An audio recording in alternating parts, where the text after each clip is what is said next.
Funding for Georgia Outdoors has been made possible in part by a grant from the Imlay Foundation.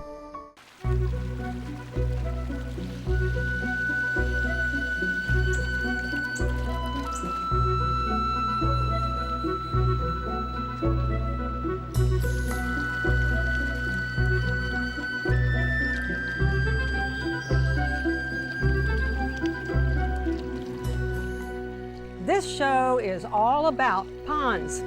I built this one in 1994, but I'm going to take you to some ponds that put my little watering hole to shame.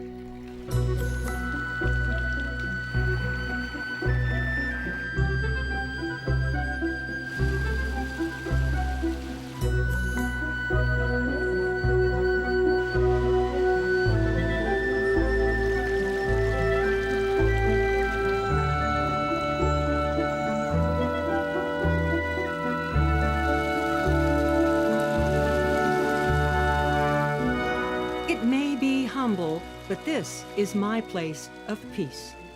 I dug it out with a friend, then put the liner in and laid down every one of these rocks. Now, I recently had a professional install a new liner and expand the waterfall. Liners only last about 20 years, something to consider if you want a pond.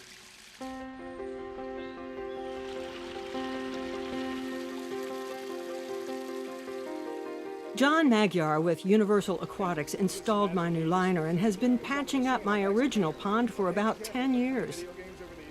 How many times do you think you have come out to fix my pond? We had the 4 or 5 times. 4 or 5 times. Yeah. We had to move the waterfall. Yes. Yeah. Many times. Many times. We made it shorter, then we made it longer, then we made it taller, and then we just redid everything. Well, I had critters. You did. You did. And then I had roots growing through. This is more his style. It isn't really a pond, something else to consider. You don't have to have a pond. It can just be a water feature, like this babbling brook John built behind his home.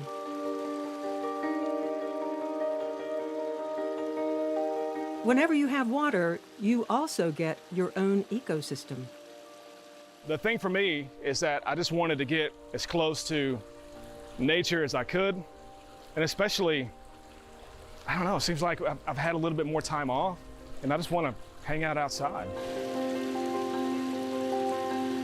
This is so beautiful. Yeah, thank you.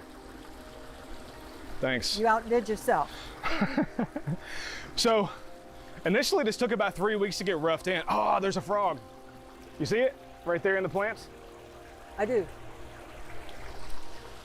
I actually thought I was building something like this at the top of my pond, but this takes a skill set I do not have.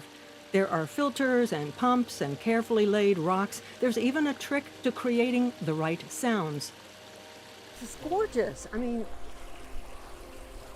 this looks like a natural babbling brook that you'd see in the forest. I agree, but you know, I made it, so you know. Yeah, modest. Thumbs up for me. Thumbs modest up. To you. Gosh, so one thing to pick up on is what I like to point out to people is as you're walking down, you can start to hear different things. So you can hear this one in this ear, and then as you start walking down, you can pick up on other sounds, and then this will get softer and this will get a lot louder. If you want a pond, think hard about where you want it. Look at John's water feature, right below his deck, and easily viewed from other rooms in his house. How much can you afford to spend? Do you want fish? There are thousands of pond artists or installers and many styles. So the biggest thing that me as an artist, and I still struggle with this, and I get feedback from other pond artists throughout the country, and the way we look at it is we don't want it to look like a pearl necklace. You don't want the same size rock right next to each other in a perfect little circle that literally looks like a ring. You don't want that. So we try to get different size rocks with different texture, different, possibly, different shapes if you can get it, and definitely different sizes. You don't want something square because first of all, well, you know what? Some people do want square, and that's okay. That's just not my style, you know? Square drives me nuts. It just drives me nuts. I'm not a formal guy, you know, and so I like things more regular, but I try not to place things in a certain specific order, even though it's still really tough. And I still struggle with that. And we get better on every project, but I still sometimes will build something and we'll step back and we'll look, and I'll say, man, this is not right. You just got to take it out. I saw you do that with a rock. Probably 20 rocks. Yeah. I mean, that's just what we do.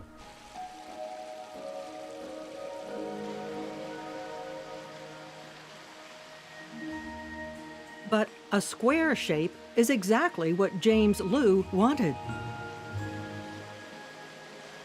Some people get a pond because they just want a pond. You got the pond because you wanted fish. That's correct. I built this pond for fish. I designed it for fish, for koi specifically, and because they do grow quite big, and a lot of people don't know how big they grow. You know, they grow to about 40 to 45 inches, and you know, maximum they can go like 50, 60 pounds. James is passionate about koi. He knows everything about each of the 66 fish in this pond. You said they were kind of like pets. I mean, do you know what each one is, like in terms of the species or the? Oh, a variety. Yes. Yeah. I know their breeders, their sex, their age, their history essentially. Because you know, when you buy koi, it's like when a person buys a dog. You know, it's like your pet. It's not like you go to the supermarket and buy oranges. You know, it's not like that. You know, so even though I do have a lot in here, I do know each and every one individually. Yeah.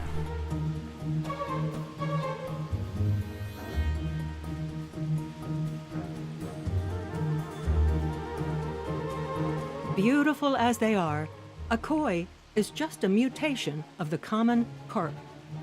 Japanese farmers stopped eating the carp that had colors and began breeding them to get different patterns. We all have things that we are passionate about. What would you tell someone, because I know you're passionate about koi, but if somebody says, I want this, what is the most important thing they need to keep in mind if they want koi?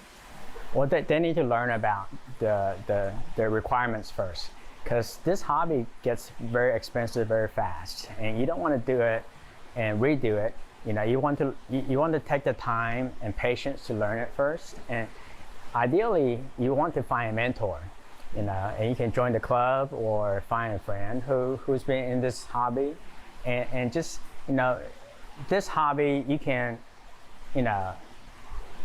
keep koi for as little as $500, you know, including the system, or you can put in, you know, a lot more than that, and like it could get $100,000.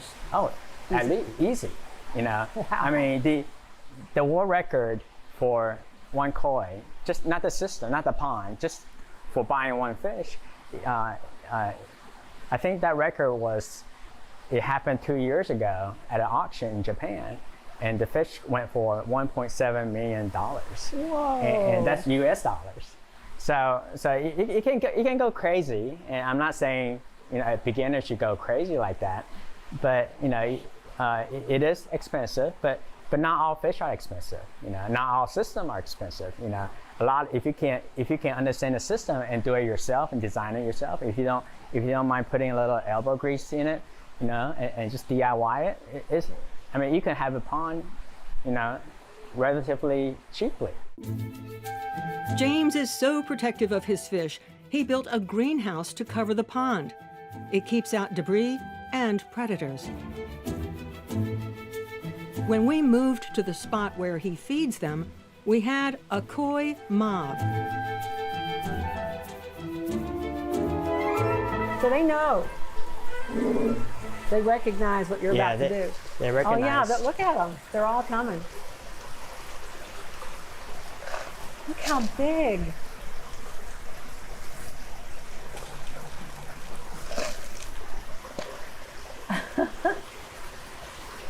They are so beautiful. It's fun to feed them. Yeah, I'm not feeding mine enough. Yeah. See, I feed this pond, this whole bucket, this whole thing a day. Every day? Yeah. Wow. Yeah. So this is about 5 pounds of food. So I go through one of these a day. But I do have a lot of fish. Well, and they're big fish. Yeah.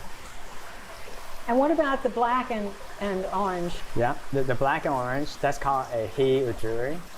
So he is red in Japanese. And so that's how the Japanese use literal names for the varieties. This is nirvana for James Liu. It doesn't take long to figure out why. And because it's covered with a greenhouse, he can come out here to relax in winter too. There you go. I got it in the mouth that time. You got her. You got her good. Feeding these fish just calms you down. They are like pets. I mean, some of them are the size of a cat. You see, every fish have their own personality. Yes, I can see that And then now. the marking's different, but the personality is different as well. Want some more? Yeah.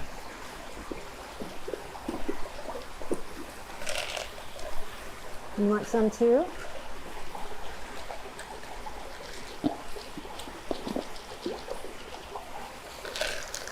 She likes me. She likes everybody. She's the greedy feeder. That's right. I thank you for letting me come. Well, thank you for coming. Yeah. And visit me again. Yeah, I will. Okay. I might call you someday and say, I'm very anxious at work and I need to come out and sit with the fish. That's right.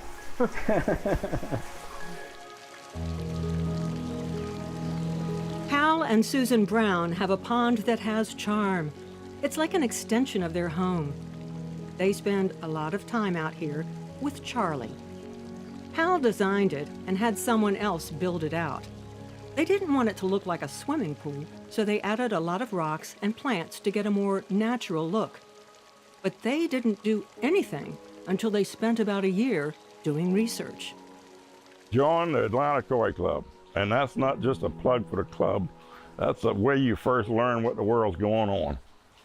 And that was the smartest thing we ever did, was to join that club and then go to meetings and then go to pond tours. We probably had gone to 2 pond tours before we really were totally settled on a design. But we knew we wanted a bigger area, you know, and where people could sit down and have a good entertainment. And we've had some decent parties here. So would you say that a lot of people are like I am, like you guys are? I can't live on a lake, I can't live on a river, I can't live on the ocean, so daggone, this is as good as it gets. Exactly, exactly. I want to have water around me somewhere. So it's in the backyard. Everybody, I think, likes to be around the water. When you come out here, you don't have worries anymore. You somehow or another, you're in a different mood where you don't worry about things. You get involved more about what's happening now and what you see now, and you enjoy life a bit more.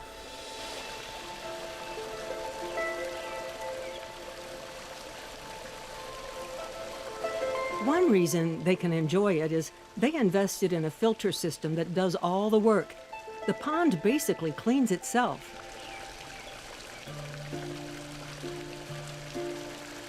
Next, I want to take you to meet Melanie Anushko because she has 3 ponds and 2 are small and very doable for a beginner. Melanie, this is beautiful. Thank you. I know the rocks are slippery, aren't they? They are. We had a nice rain last night. But gosh, and your koi are huge. They get fed lots of food. This is absolutely gorgeous. Thank you. What kind of pleasure do you get from having a pond in your backyard? It's just very relaxing. It's a whole additional room to the house, and we spend a lot of time out here. I guess I'm kind of a collector, and so it's just one of my collections. And it's just peaceful. It's nice to know I can keep them healthy, and I can raise them from small, 3-inch fish to 30-inch fish. These are huge. So I mean, what would you tell someone who kind of wants to have a pond? It's a commitment that a lot of people, I think, don't get. yeah, you're basically a water keeper first, because if the water is healthy, then the fish stay healthy. And the biggest asset of this pond is the bottom drains, because then it self-cleans basically, and all I have to do is move a lever and flush it out. Meet one of her favorite fish. Here comes Olive. Come here, Olive. Come here.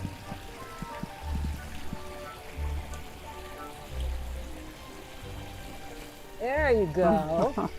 Atta girl. Whoa, You're gonna get a bath too. that is so funny. My daughter and I built the small one over there, and then I actually dug this one out. I rented an excavator. You did this? I did. But then I had to have help finishing it, because these rocks are really heavy. Yeah. And I happened to tip over the bobcat. I rented an excavator and then a bobcat so I could move the dirt into the garden. And I kind of tipped over the bobcat. That could have. and you came out of it alive. I actually broke my back. So Oh, it Melanie. wasn't bad. It healed fine. But worst part was having to crawl into the basement and tell my husband. It's worth it to Melanie. She and her husband pretty much live out here at the edge of the pond.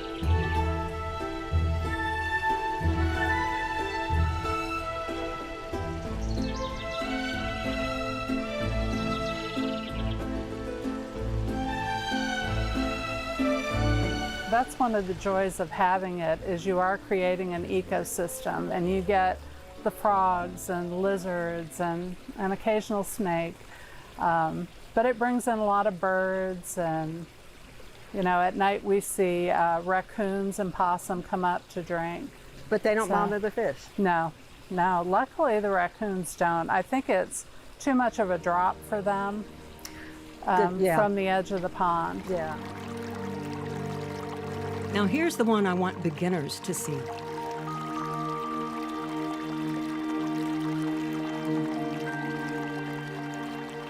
This is kind of what I did. You call it a simple pond. Basically, you dig it out, and then what?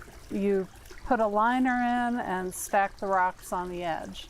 So someone who's thinking about, gee, I'd like to put a pond in my backyard, this would be a good way to start. Yeah, and this is a good size. This one is 8 by 12, and you can get liners anywhere. All the pond stores have them. Home Depot has it. How do you get So- the rocks? You buy a pallet of rocks from a local rock yard. Yeah, That's the hardest part. It is, because they delivered my pond. All the rocks were delivered on my driveway, and then I had to carry each one all the way Yeah. around to the backyard.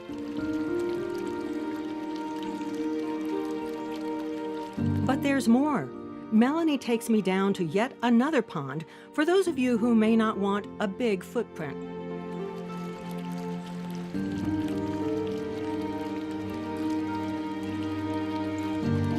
This is our goldfish pond. And you got them Yeah. small. Got them small. I see them in there. You Yeah, got a bunch in there, but there they're are under. several little ones. Yeah, but they stay under the grass. This is in full sun, but with the lily pads and the anacris in there, it stays crystal clear. So I love your far. water feature too. Thank you. And it also acts as filtration, because heavier sediment falls down in the urn, and then I just have to suck the urn out once a year. This pond is small enough to go anywhere, and you still get that peaceful sound of falling water.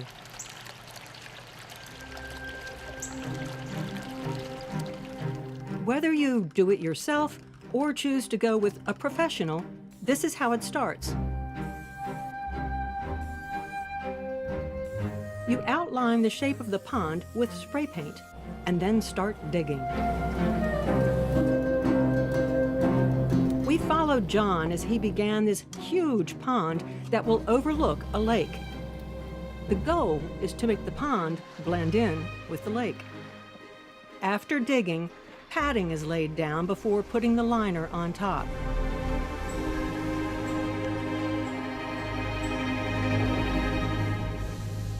There's nothing like big boys and their toys, you know? You know, honestly, without this machine, there's no way we could do this, especially coming up 100 feet up a hill. The liner for this pond is so large it cannot be handled without heavy equipment.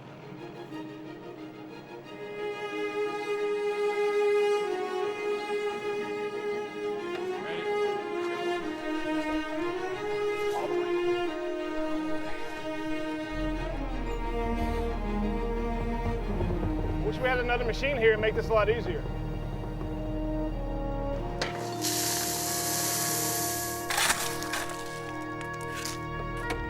Watch your fingers and toes. I gotta move this thing a little bit, get it in better position. Yep. Backing up. What side's the pretty side? That side? Yeah. This is why John refers to his work as artistry. Placing rocks together is a bit like doing a puzzle. I see a few spots where I want to put a couple of rocks. Pond designers are all a little different, but John likes to mix natural wood with the rocks. So we're gonna, possibly use the driftwood that we get for accent pieces in the waterfall section, maybe around the pond. It's beautiful wood, so we're gonna try to make the feature at his house look as natural as the one here on the site already. A pond this big is hard work. Large pumps have to be installed. Tons of rocks are moved. And all the while, John has to maintain his vision in the midst of a mess. Normally at this point, it's good to see progress, but your mind starts to get tired, your body starts to get tired. It's a tiring thing, but you've got to make decisions on the fly, and some that, that are going to affect long term ultimately what this thing is going to look like. You want it to be beautiful and as natural as possible, but the fatigue is definitely part of it. Months later, our camera captured the end result. It is stunning. You can see the driftwood he pulled from the lake. Plants have now softened the edges, and the homeowner has this amazing view every day.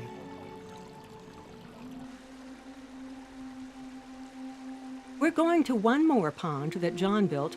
Adair Martin wanted a koi pond to complement his bonsai trees. Well, I come out and sit in the evenings on my patio and have a glass of wine and watch the fish. It's just really relaxing. I also tend to work on my bonsai trees off my back porch, and I can hear the water and hear the sound, and it's just really relaxing. The waterfall that he's put in, and there's 2 of them, and it's spectacular. And plus, I get to watch the fish, and so I just enjoy it. James Liu was all about the koi, but Adair is all about the bonsai. Bonsai, literally translated, means a planting in a tray. But what we all mean is it should be the idealized form of what a mature tree looks like in miniature on either in a pot or on a slab or something so that it's portable. So what we strive for is to have a tree that looks like it'd be something that you would find growing someplace, but just in miniature. This tree is about 250 years old. Adair is right. Bonsai and koi do seem to go together. This is a Japanese black pine. it's a pretty amazing tree too. This one, you can see all the lichen that's on there. I need to actually clean some of that out. This tree is probably about 75 to maybe 100 years old. This is an imported tree.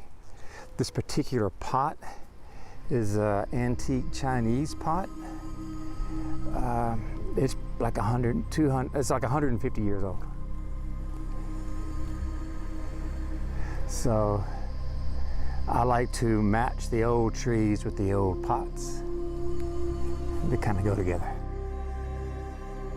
Adair believes everyone should have a pond. He has survived 2 bouts of cancer and says this is where he feels at one with nature. I've learned that everyone has a slightly different reason for having a pond.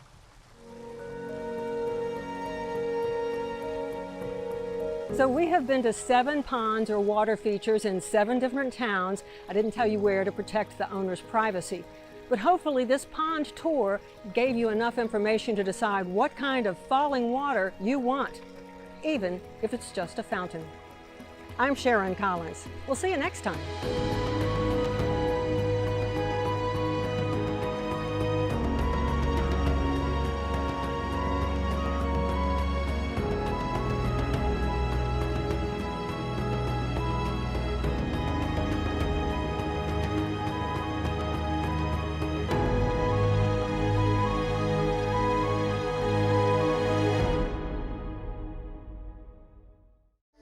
Funding for Georgia Outdoors has been made possible in part by a grant from the Imlay Foundation.